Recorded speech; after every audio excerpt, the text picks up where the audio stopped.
الحمد لله رب العالمين. الحمد لله على نعمة الإسلام وكفى بها من نعمة، ثم الصلاة والسلام على المبعوث رحمة للعالمين. الحمد لله القائل في محكم التنزيل بعد أعوذ بالله من الشيطان الرجيم: ما يفعل الله بعذابكم إن شكرتم وآمنتم. Bawo yettude Allah subhanahu wa ta'ala ko kanko ɓuri handude e ko yetta kon fou, o inni ka deftere makko wo haaju Allah haajaka e lettugol ɗon si tawi on yettimo on gomɗini. Si tawi en yettimo, ma yafalu llahu bi azabikum, haaju Allah e lettugol jiyaɓe makko ɓen, in shakartum, sarti on so yettimo wa amantum on gomɗini. Yalla waɗu en gomɗinay ɓe yettayɓe mo. Ɓaawo ɗum ɗo hiɗen juula e nelaaɗo on sallallahu alayhi wa sallam, o ɗo tawata kanko ɓernde makko nde waalike wo yawmal qiyama, haa tawata hay gooto e mofte makko ɗen alaka nder yiite jahannama. Annabaɓen fuu annabaɓen mo be Allah okkuno ɗum du'a, tawata so torike on ɗon Allah on ƴettanaymo, ɓe fuu ɓe torike nelaaɗo sallallahu alayhi wa sallam, kamɓe ɓe mari du'a maɓɓe on ha yawmal qiyama shafa'atan li ummati, fi tefanoygol mofte maɓɓe ɗen. Yawmal qiyamati kamɓe ko ɓe makoyta ko ummati mofte an ɗen ko ɗum ɗo woni ko mapini ɓe. Enen kadi yo Allah taw hara ko mapini en ko fi ɓeygureji meɗen ɗin, na fi no darniren cuuɗi, ma waɗi sodiren hectare ji, ma ɗum soden otoje, ma fi en hebbin compte ji. Hara ko ɓuri en mapinde ko ɓeygureji meɗen ɗin tawata pellet goto kala e meɗen landitoyte yawmal qiyamati fi ɓeygure makko nden. Nelaɗo kamɓe sallallahu alayhi wa sallam hino mapini ɓe fi ɓeygure maɓɓe nden, na non sonna maɓɓe fayɓe maɓɓe ɓen ko ummati mofte an ɗen ko ɗum ɗo ɓe wulloyta yawmal qiyama.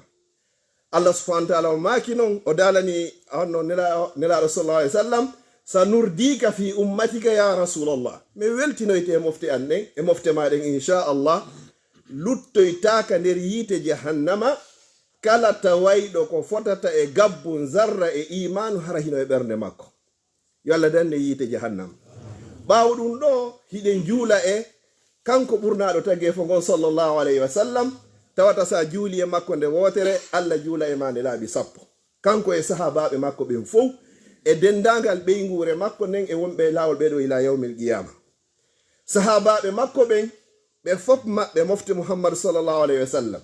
Si annabajo ɗe mofte ɗo feƴƴi ɗum ko Muhammad sallallahu alayhi wa sallam, ala ɓurɗo jogade imanu ɓuri Abubakar ni Siddiq. So tawiɗa faala landade jogiɓe imanu e mofte ɗen, si annabajo on feƴƴi ko Abubakar ni Siddiq. Ko ɗo woni adi lontade nelaɗo sallallahu alayhi wa sallam. Sida faala landade ɓurɗo jogade nunɗal e mofte Muhammad sallallahu alayhi wa sallam, si annabajo on feƴƴi Abubakar feƴƴi, wata lando fiɗiɗo ko Umarul Faruq. Si tawi hiɗa faala landade humpito ko hombo ɓuri jogete ko wiyete kon hersa e kulol Allah, si ɓeɗo feƴƴi ko Sayyidina Usman Zunnuray. Ko oɗo heɓi e tagefo ngon e mofte ɗen hara wona annabajo, tawata hay malaikaɓe ɓen hino hersa oɗo. Oɗo tun heɓi ko hay goto heɓali e mofte ɗen fof e tagu mum fappu ila yawmil qiyama, heɓugol sans fi wawgol jombugol ɓiɓɓe ɗiɗo annabajo. Tawata ɓen kadi ko ɓiɓɓe nelaɗo sallallahu alayhi wa sallam. Si ɗum ɗon feƴƴi ɗe watta ɗon Sayyidina Ali radiyallahu anhu. Siɗa faala landade ɗe mofte ɗo ɓurɗo jogade gandal ɓaawo feƴƴugol ɓeɗo wona ɗiɗo wona tato ko Ali ibn Abi Talib.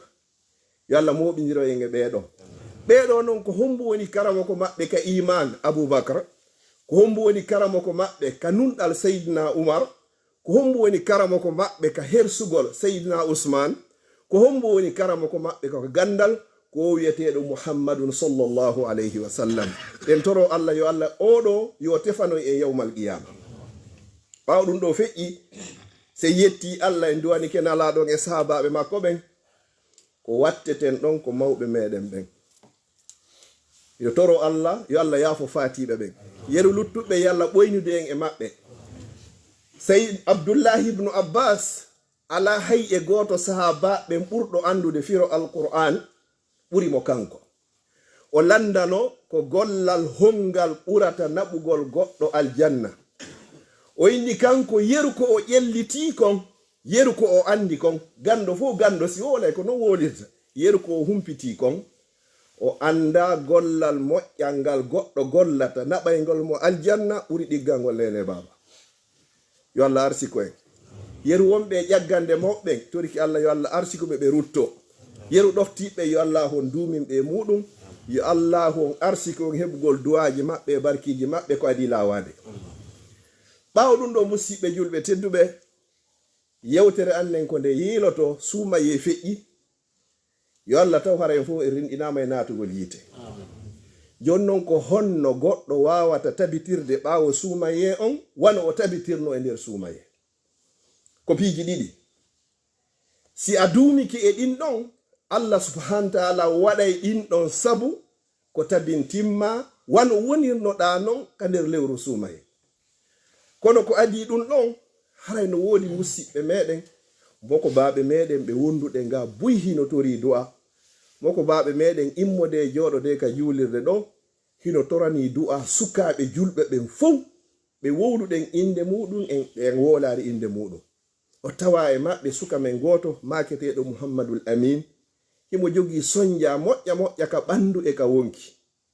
En tori Allah ko Allah woni itto won yo Allah on ittanmo wondude e dendagal ɓiɓɓe julɓe ɓen fof e ko ɓe holliti ɗo kon kadi o wiyeteɗo maadimo sen neddi e nga nafakkaji buy ɓe fokkiti organisegol piiji yo Allah newnu laato hara ko Allah yiɗi yarli waɗa barki e muɗum danda probléme e nder muɗum. Enen mo ko baɓɓe wo duhiɓe suddiɓe paykun e mawɗo ko honɗum wonata sabu fiyo ɓernde ma nde wawu tabitude, ko honɗum wawata wonde sabu tabita wano tabitirnoɗa non e nder lewru suumaye. O andi lewru suumaye ndum si ndu hewti taw Allah subhanahu wa ta'ala o nanga sheytanuji ɗin fof o jolka ɗi o kolmbaɗi ko ɗum siyoto juulirde nden hino heewa. Joni noon nde wakkiliɗa arɗa ka juulirde o haray ange sheytaneji ɗin on gerdu ha foluɗa ɗi si arɗa ñande ɗi foluma o arata bayana, arata juulugol julde jama, a yahata jangoygol nden ñande ɗi fooli. Ñande juuluɗa subaka e leer o andu nden ñande ko an fooli. Ñande tawata ko nange ngen findinirma ka finetere wosi juuluɗa andu ko kanji fooli. Ko subaka mo Allah subhanahu wa ta'ala faala on e subaka mo seytane on. Réveil on sona tun ena walto seeɗa 5 minutes walto seeɗa ko noon ha yata ena joni ɓay mi leeti yom juuluga suuduga ñalla ngal fof mo yewtiri ɓawo ma hara himo jala nden ñande kanko woni ko gañi. A perdi moƴƴere wotere kala juulɗo subaka julde jama ka jaamiu himo mari baraji o naafuɗo jemma fof nden ñande o etiki ha ɗum ɗon on gaynima perde few. Si tawi ko telen kikiɗe fewno Champions League no woodi fewno ka match ji ɗi fotuɗi ɗi woni ɗon ko fewno ɗon kadi gueƴe ɗen kadi ɗi juulete. Si a yehi aray tawalanni sa yahari hande kadi a perdi to kadi mo heɓi noon gueƴe julde jama ka jaamiu kiɗe gandi baraji ɗi no fota wa naafuɗo feccere jemma. An e seytaneru nun noon gerdon ɗon ha wonde foola wonde ndu foola. Ka suumaye noon ko honɗum wone wallitade en ko Allah wone nangude ɗi fof kolmba o jolka. Ñande julde pap o acciti fap hande kadi ko imanu ma on wonma gerdude fiya fuuluɗi ma e waɗete ɗi foole. Mo be ko ɗon woni e mesirde ko balance wal ngal noon. Bayana no woodi miɗo faala yoɗi no a yahuno ko feƴƴi yilto samediji ɗen fof bayanaji no woodi no hande mi ara yaade miɗo ronki seytane foolima. Son gerdi ha a hewti a yiyeki san nafoore nde. Son gerdi ha a ronki yahugol a yiyeki san lorra kan a jottoto ninsita ko regre ko ninse tun wonanayi ma hande kadi. Joni noon karama ko ɓen ɓe wi'i min akbari al asbabi li istiqamati al qalbi wa salamatihi kasratu qira'ati al qur'an wa zikrul maut. Piiji ɗiɗi pet ko ɓuri e mawnude ko ɓuri e ɗuɗude ko ɓurata wallude danda goɗɗo fiyo ɓernde makko nden tabitu e hoore diina Allah kan nde hisa kadi immorde e probléme ji ɗin fof ko hebbingol jangugol deftere Allah nde. Ɗum no woni aranun ko kasratu qira'atil qur'an, hebbingol jangugol qur'an. Haraɗa waɗani hoore ma wird ñande be ñande mi jangay ɗum ɗo imma ko bimbi ma ko ñalorma ma ko kikiɗe.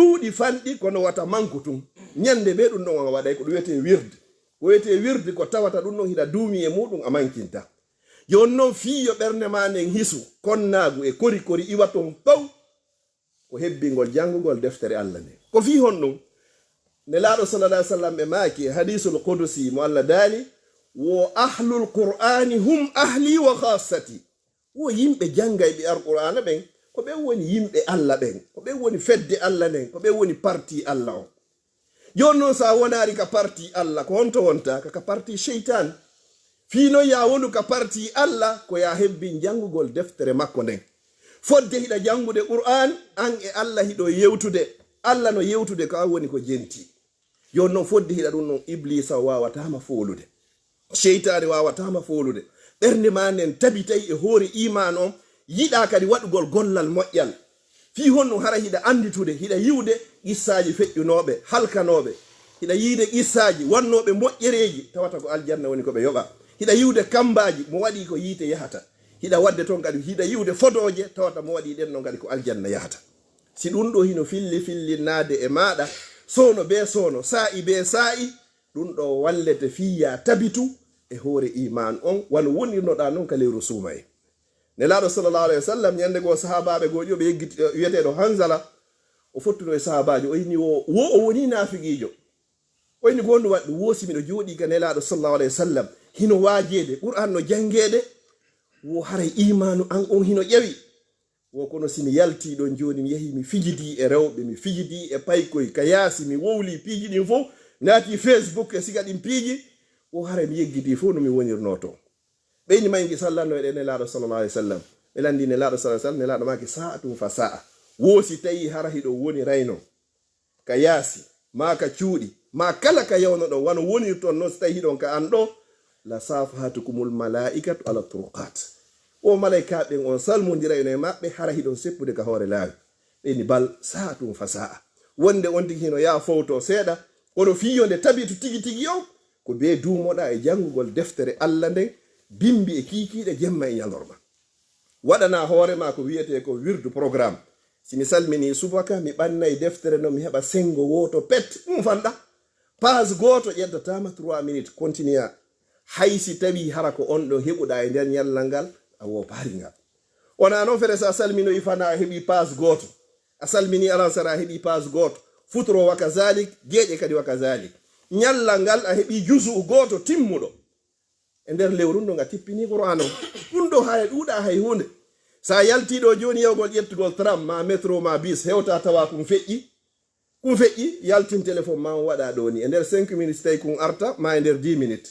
hara e wawi heɓude page goto janggaɗo na innugol tun ko be wona ka nder suudu won noon foti hiɗa wondi ɗon e salligi ma wonda e salligi fewɗo o technologie ko avancé ko nafay en enen kadi moƴƴa noon nafay en enen kadi ɗon a wawi ƴedde ka téléphone ma ɗon janga o liye natugol Facebook ɗon joni dara piiji ɗi Allah yiɗa yarlaki ma ko yimɓe woni wolde penale tawata ma anzalallahu biha min sultan a heɓay page goto jangaɗo ɗon ko ratuɗa bimbi kon a hettiti ɗon ko ratɗa ñalorma kon a hettiti ɗon ma ko ratnoɗa kikiɗo kon a hettiti ñalorma ko ɗum ɗo haray al waqtu ka sayf illam taqtahu qata'ak wo haray sayi o himo waywa kaafa sa taƴari mo tun kanko o taƴete sayi on noon so yehi o yiltotako ila yawmil qiyama so daari hadis goto ɓurɗo e raɓɓiɗude mo fayɓe ɓen adete janginede on ɓe maaki khayrukum ko ɓuri moƴƴude e moɗon on fop moɗon so moɓidirama man ta'allama alqur'an ko on etiɗo jangi alqur'an ha o faaminde wa allamahu o jannoyde kankadi goɗɗo go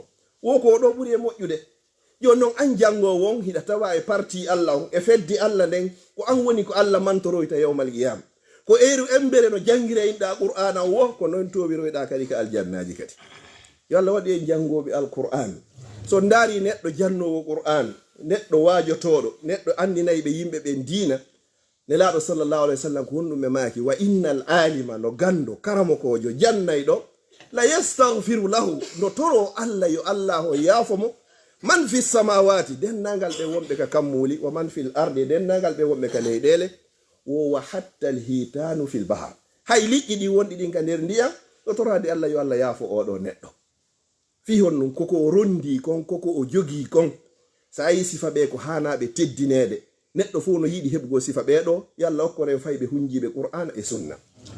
On ɗo wonno toɓɓere aranere nden. Toɓɓere ɗiɗaɓere nden ko waway ma tabintinde ɓernde ma nden kadi wono woniroɗa non e nder lewru suumaye ko kasratu zikrul maut, ko hebbingol jantagol fi mayde wonde andita pellete amaye. Sen calcule enen ko woni ka juulirde ɗo kon fof ko hombo timmini nene e baba haray ko ɓen ɓuri e fandude.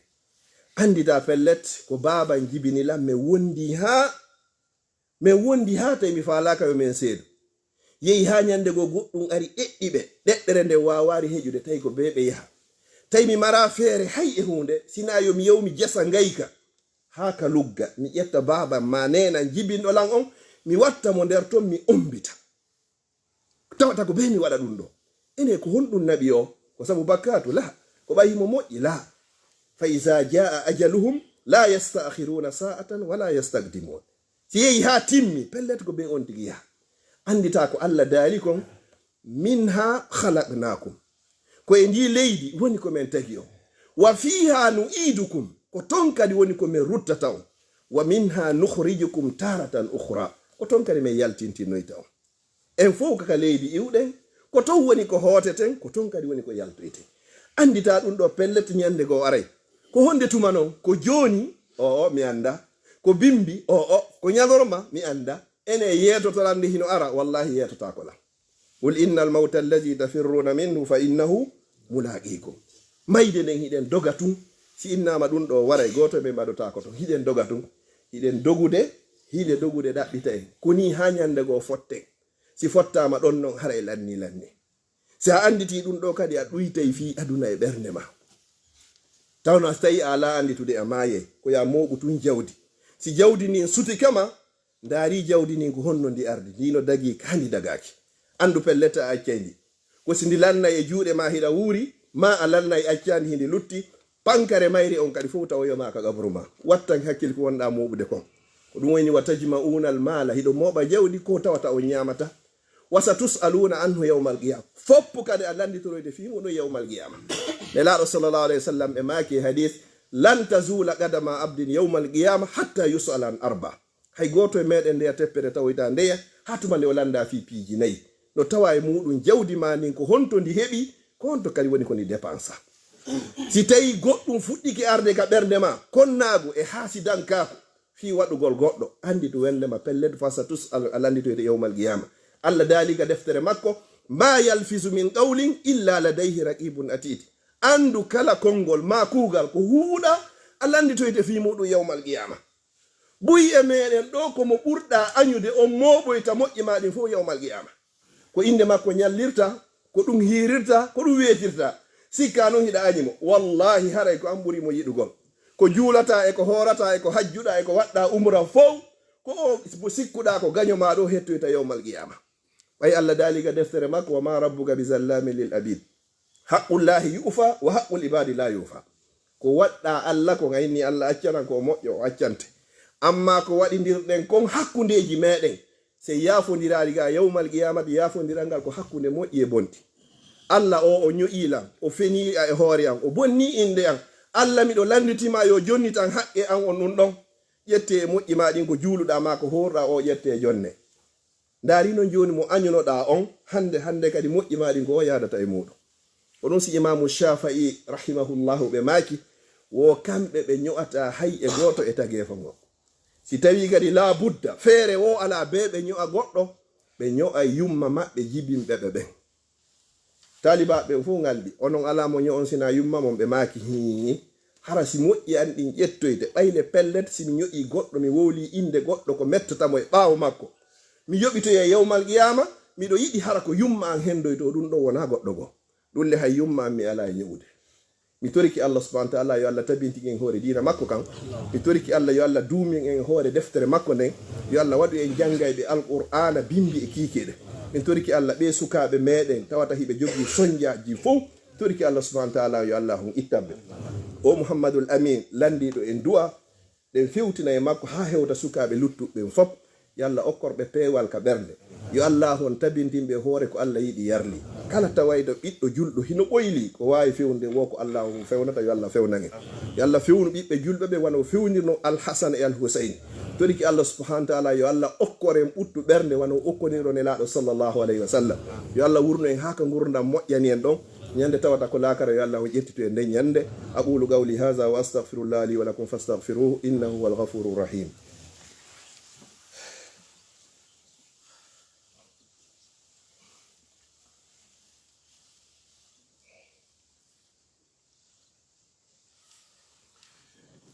الحمد لله رب العالمين الحمد لله الذي بنعمته تتم الصالحات الحمد لله على نعمة الإسلام وكفى بها من نعمة ثم الصلاة والسلام على المبعوث رحمة للعالمين محمد بن عبد الله وعلى آله وأصحابه ومن تبعهم بإحسان إلى يوم الدين أما بعد نسأل الله سبحانه وتعالى أن لا يفرق هذا الجمع المبارك إلا بذنب مغفور وسعي مشكور وأمل متقبل مبرور اللهم اجعل جمعنا هذا جمعا مرحوما وتفرقنا من بعده تفرقا معصوما اللهم لا تجعل فينا ولا معنا ولا من بيننا شقيا ولا مطرودا ولا محروما toriki Allah kala nawndo yo Allah on dikkimo kala nawniraado yo Allah on sellimmo marbe be yo Allah on beydambe be jogaaki be yo Allah on okkorbe marbe kaydiji yo Allah waddi rewirdi Allah kala mo jogaaki kadi yo Allah okkorbe wondude nafa e barki sukaabe mede wonbe hoore laaybe yo Allah on lumbimbe yo Allah reenube aynabe hiwabe dandabe ko be woni yeho dabboygol yo Allah on okkorbe be sukaabe mede jogiibe sonja e sokolaaji fop yo Allah on ittambe mawbe men faatibe be fop yo Allah on yaafobe kala ko be hawrondirno e sawaba yo Allah yobirbe natal aljanna kala ko be wopuno ko toriki Allah yaforbe sabu yurmene yo Allah taw harabe fo hibe e newene kala wonno to nge sattendo yo Allah ittumo nabam ko aljannatul firdausi dala enen kadi yaawi neebi yo Allah okku en battane moƴƴo yo Allah wurno en fodde gurnan no moƴƴani en ñande tawata ko laakara yo Allah ƴettitu en nden ñande rawallahu majjallana min kulli hammin faraja wa min kulli diqin makhraja wa min kulli bala'in afiya bi rahmatika ya arhamar rahimin subhana rabbika rabbil izzati amma yasifun wa salamun alal mursalin walhamdulillahi rabbil alamin wa qumu ila salatikum.